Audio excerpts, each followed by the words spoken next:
They tell you that a newborn changes everything, but no one warns you how much you disappear in the process. I barely recognized myself in the mirror, just a tired blur with messy hair and cracked lips, living in stretchy pajamas and survival mode. My days and nights blurred together in a fog of bottle warmers, lanolin cream, and soft lullabies whispered into the dark. But even in the exhaustion, I was there, fully there. Every feeding, every cry, every moment of love wrapped in a tiny pink blanket. Meanwhile, Andre kept saying work was crazy. That's the word he used, over and over. Crazy deadlines, crazy meetings, crazy hours. I wanted to believe him. God, I needed to believe him, because the alternative felt too cruel to face. So when he came home late again, I kissed his cheek, said I was fine, and went back to rocking our daughter like nothing was wrong. But something inside me was shifting, even if I didn't want to admit it. Then came the night that changed everything. He had taken his smartwatch off, left it on the dresser while he showered. I wasn't snooping. I wasn't even thinking. I just glanced over while reaching for a pacifier and saw the message light up. Wish I could be with you instead of her tonight. My stomach dropped. I froze. I held our daughter tighter, not just because she needed me, but because I suddenly needed her more than anything. I didn't cry right away. It's strange how numbness sometimes shows up before pain. I just stood there, rocking her gently, pretending I hadn't seen what I saw, pretending he was still the man who kissed my forehead and whispered, "You're amazing," after every night feeding. But something had broken, not loudly, not with screams, just quietly, like a hairline fracture you don't feel until it's too deep to fix. I wanted to scream at him when he came out of the shower, to throw the watch at his feet and ask why. But instead, I smiled. I asked if he wanted dinner. I asked how work was. I even offered to rub his shoulders. I played my role so well, it scared me. Because now I wasn't just exhausted, I was performing. And worse, I was starting to see just how easy it was for him to do the same. As he talked about some imaginary meeting that ran late, I studied him. The way he avoided eye contact. The faint smell of a perfume I didn't wear. The pause before every answer. It all added up. I just hadn't wanted to see it. But now I was wide awake, in every way that mattered. And while he kept lying with practiced ease, I kept listening with painful clarity. That night, after he fell asleep beside me, snoring softly like nothing had happened, I stayed up staring at the ceiling. My daughter was nestled against my chest, her tiny breaths syncing with mine. She was innocent, untouched by the betrayal hanging in the air like a storm cloud, and I promised her, silently, fiercely, that I would protect her, even if it meant standing alone, even if it meant unraveling everything I thought I knew about the man beside me. I held her with one arm, but with the other, I was holding something else entirely. The truth. Heavy. Icy. Uninvited. It pulsed through me like a second heartbeat, reminding me that love shouldn't have to compete with lies. I didn't know what came next. I wasn't even sure if I was ready to face it. But I knew I couldn't unsee that message. And I couldn't unfeel the way my soul had quietly cracked the moment I read it. So I stayed silent. Not because I was weak, but because silence in that moment gave me space to breathe, to think, to decide. He thought I was too tired to notice. That motherhood had made me soft, distracted, easy to deceive. But he had no idea. I wasn't breaking. I was watching. And soon I'd be preparing. I didn't confront him. Not that night. Not the next. Not even when the lies kept piling up like laundry he never bothered to fold. I think he expected a breakdown. Tears, yelling, maybe even a dramatic suitcase moment. But I gave him nothing. No reaction, no accusation. Just silence. And in that silence, I started to build something stronger than rage. I started to build a plan. I began with the basics, screenshots. Every message I could catch while he left his devices lying around like breadcrumbs. I took pictures of the empty side of our bed when he claimed to be working late again. Logged the nights he missed bath time. the milestones he shrugged off, the doctor's appointments he never asked about. It all went into a folder, tucked away, labeled in a place he'd never think to look. For my daughter, and the truth. That's what I called it, because one day she might ask about her father, about why we fell apart. And I won't be the mother who dodges or sugarcoats. I'll be the one who tells her gently but honestly that some people choose lies over love, and that doesn't mean we're less worthy. It means they were never ready for the real thing. I started noticing the little things he didn't, the way our daughter's fingers curled tighter around mine when I rocked her, the sound she made when she tried to laugh in her sleep. Her first smile, soft and gummy, while I held my phone in one hand, capturing joy, and documented heartbreak in the other. He missed all of it, not just physically, but emotionally. Like we were side characters in a life he no longer wanted. So I made appointments. Not with him, he wouldn't have come. I saw a therapist who listened without judgment. I told her everything, the silence, the detachment, the ache of being abandoned while still being touched. She took notes while I spoke with cracked dignity and exhausted hope. "You're not crazy," she told me. "You're grieving someone who's still breathing." And God, that hit like a truth I didn't want but needed. With every session, I felt something shift. I wasn't just surviving anymore. I was observing, documenting, processing. I stopped begging for him to come home early. I stopped hoping he'd notice the baby's new sound or the way I'd started wearing mascara again. My silence wasn't surrender. It was strategy, and he was too comfortable, too sure of himself to see any of it. He thought I was too tired to notice, that I was buried under diapers and burp cloths and wouldn't see him slipping away. But I saw everything. I just chose not to react on his terms. Every time he walked through the door with that lazy kiss and hollow excuse, I saved it. Every look at his phone when he thought I wasn't watching. Every skipped bedtime story. I filed them all, not just in my folder, but in my heart. Some nights, I'd sit in the rocking chair long after the baby fell asleep. The house would be quiet, except for the hum of the fridge and the occasional buzz of his phone lighting up in the dark. I wouldn't touch it. I didn't need to. I already knew what it would say. My power wasn't in confrontation. It was in collecting truth, piece by piece, lie by lie, until it formed something undeniable. The old me would have confronted him, demanded answers, begged for change. But the woman I was becoming? She didn't flinch. She prepared. And while he thought he was fooling me, I was getting ready.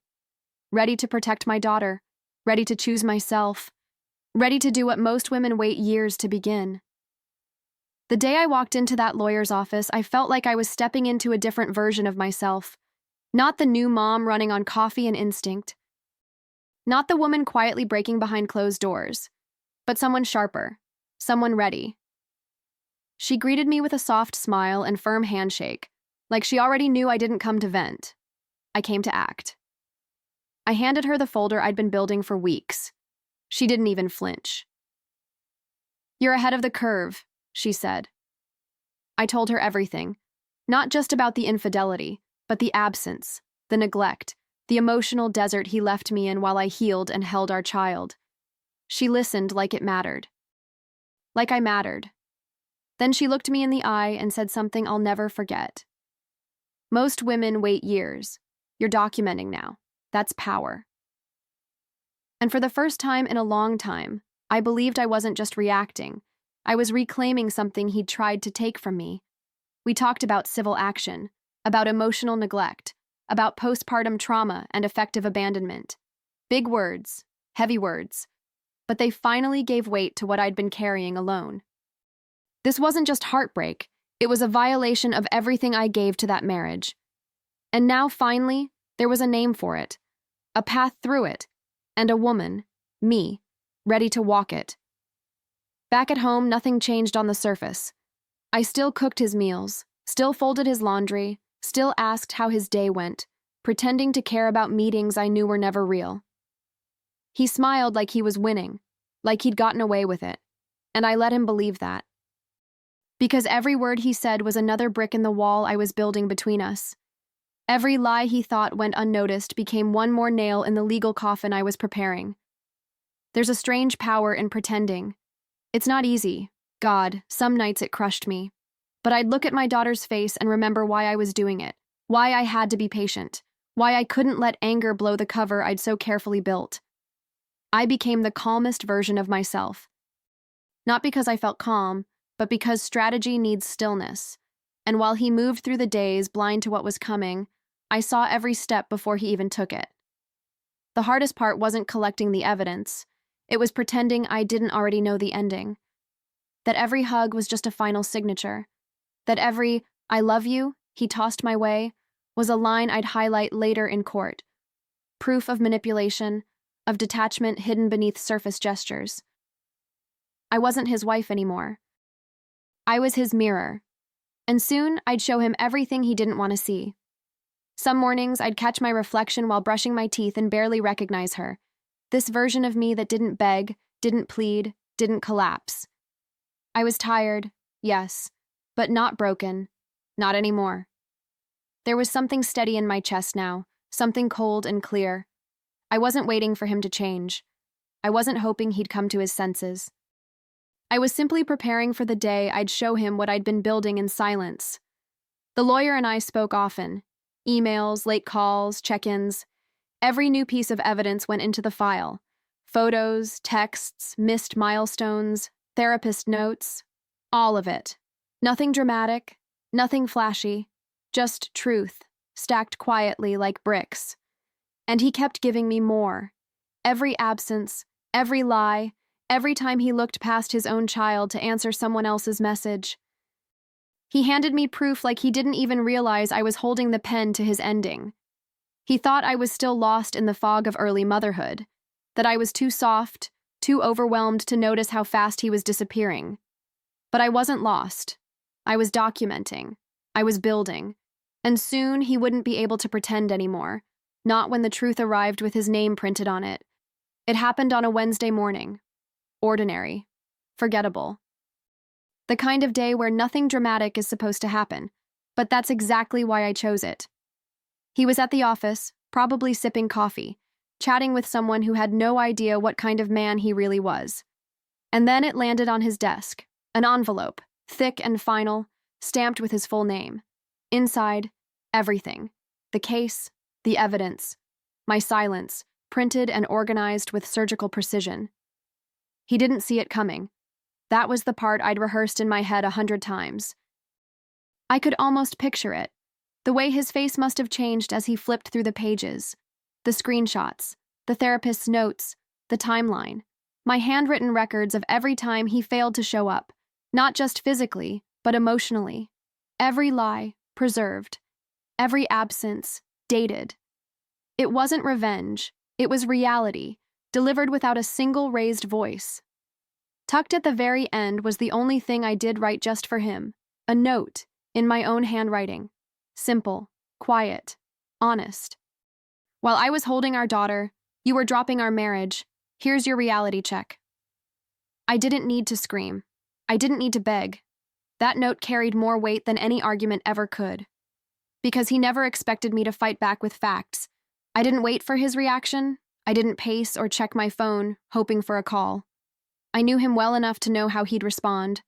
First, denial, then outrage, then silence. That's how men like him protect themselves, by pretending the facts aren't facts until they're forced to face them in writing. And I made sure he'd have no room to twist the story. Every date was verified, every image time-stamped, every word backed by evidence. While he scrambled behind office doors, I fed our daughter and folded laundry. The sun was pouring through the kitchen window, and for once, I wasn't holding tension in my shoulders. I felt light. Not happy, not exactly, but free. I didn't have to wonder anymore. I didn't have to pretend.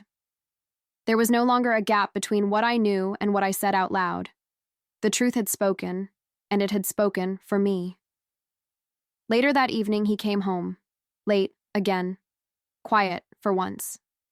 He didn't bring up the envelope, and I didn't ask. We moved around each other like ghosts, both knowing the walls had finally spoken. He sat at the table, staring at nothing, while I put our daughter to sleep in the next room. And all I could think was, this isn't the end. This is the reckoning. That night, I lay in bed beside him, wide awake. He didn't reach for me. He didn't apologize. Just stared at the ceiling like the truth was something he could will away with enough silence. But it was there, thick between us, impossible to ignore. For once, I wasn't the one carrying the weight of unspoken words. He was, and I let him sit in it. Let him feel the sting of being known, really known, for everything he had chosen to be. He kept checking his phone, maybe waiting for the other woman to respond, maybe wondering if I had sent something to her too. I hadn't. I didn't need to. The damage was already done, and I wasn't in the business of destroying people. I was just done protecting the ones who destroyed me. He thought I'd always stay quiet. That motherhood had made me soft. What he didn't understand was that it made me stronger than I'd ever been. There's a particular kind of silence that comes after truth. Not the cold, empty silence of distance, but the full, weighted silence of someone being held accountable. And that's what surrounded him now. Not my voice, not my rage, just the undeniable echo of consequences. I didn't raise my voice. I raised the standard. I didn't look back. Not once. While he scrambled to control the narrative, I was quietly building something far more powerful. Peace. I changed the locks, updated my accounts, got my own lawyer for custody and support. I wasn't hiding anymore. I wasn't hoping for closure. I was living it. Not loud, not bitter, just clear, focused, unapologetically done. People started asking questions. Family, friends, neighbors, whispers in the background like distant thunder. But I never gave them the drama they wanted. I didn't post a single thing. No cryptic quotes, no public announcements. I didn't need to explain myself to anyone. The truth had already done the talking, and those who mattered saw it. Even his parents saw it. I didn't expect them to take sides, but they did. His mother called me one morning, said she was sorry, said she had seen the signs but hoped she was wrong, and I just nodded, holding my daughter with one arm and a cup of coffee in the other. I wasn't angry. Not anymore. Anger had served its purpose. Now there was only clarity. I didn't need him to crumble. I just needed to stop carrying the pieces. I started sleeping again. Not the restless half-sleep of suspicion, but real, deep rest. The kind that comes when your home finally feels safe again. Every corner of the house began to breathe differently. I rearranged furniture, donated old clothes, scrubbed out the scent of someone who hadn't touched a thing in months, but still claimed ownership of it all. This wasn't revenge. This was renewal. My daughter giggled in rooms that used to echo with tension. There were moments, small, piercing moments, when sadness tried to creep back in. Watching another dad at the park, hearing a couple laugh in line at the grocery store. But I let those feelings come and go. I didn't push them down. I let them rise, pass through, and leave. Because healing, I learned, doesn't come from pretending you're fine. It comes from honoring the pieces of you that were never meant to break in the first place. And somewhere in that stillness, in that rebuilding, something shifted. I stopped seeing myself as someone who had been left. I started seeing myself as someone who had chosen herself. Fully, fiercely, without apology. I wasn't just surviving him, I was outgrowing him. And every single step I took without him felt like a sentence in a story I was finally writing on my own terms. I never aired his betrayal online. Never dragged him through the mud. I didn't need to. My silence said everything. It was the kind that made people listen harder. The kind that made him squirm without a single post. I saw the shift in how people looked at me, not with pity but with respect, because they knew. I didn't just walk away, I rebuilt with intention. And every part of that process was mine. One afternoon, while my daughter napped, I opened a new document on my laptop. It wasn't for court this time. It wasn't about evidence or timelines. It was an invitation, a blueprint for something bigger. I started writing about the nights I cried in silence, the way I stayed composed while falling apart, the quiet strength that so many women carry but rarely speak of. I called it, "We Were There Too," And it wasn't just a name, it was a lifeline. The support group grew faster than I expected. Women from everywhere, new mothers, tired wives, women still in it, and women just out, showed up, with stories, with questions, with pain, and I didn't have all the answers. But I had proof that survival was possible, that healing wasn't just a buzzword. He left me alone with a baby, but I left him alone with the consequences, and I'm the one who walked away whole.